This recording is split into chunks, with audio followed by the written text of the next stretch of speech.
In this lesson we have to make a decision about the key that we're going to be in. Now most house music, a lot of dance music tend to be in a minor key. So to make this a bit easier for ourselves, there's a couple of keys that we could choose from. A minor is a good key, basically it's all the white notes, but the one I really like is D minor. And the only black note in the D minor is the B flat. So I'm going to be in D minor in this particular song.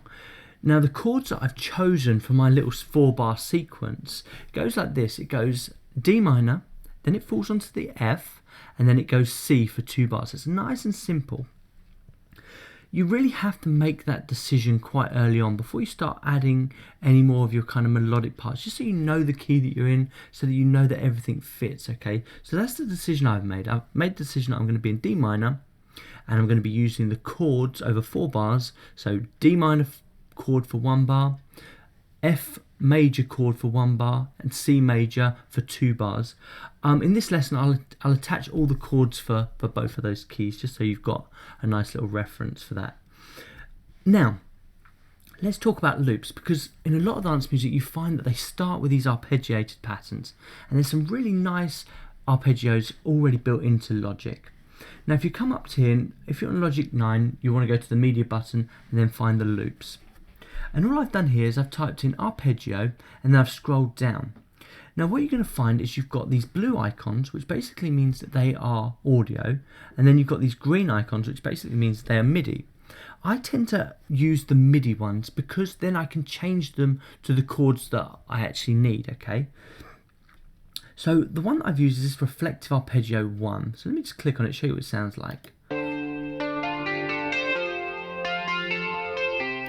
Okay, that's really nice. So all I've done is I've dragged that onto there, as you can see.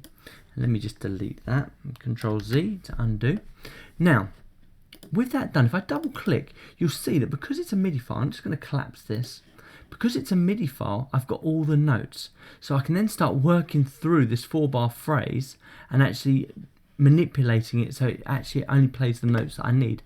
In this particular instance, I was actually quite lucky because this has all the chords that I actually need, so that's perfect. It does come through as a 4-bar loop, so remember in a previous lesson, if you want to extend it, come to the loop button, and I've just kind of extended it 2 bars.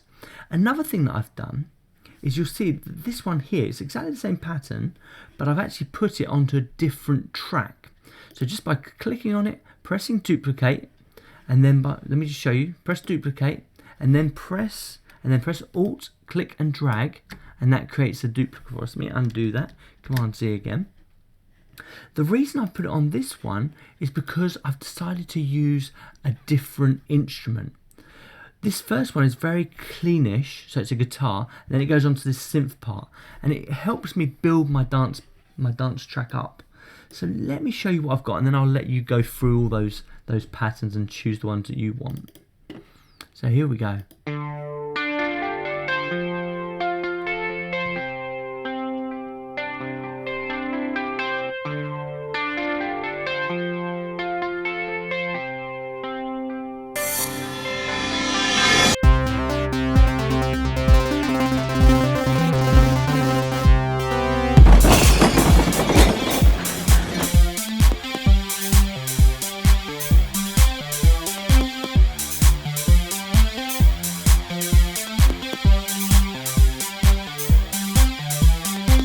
Okay, spacebar just to stop it.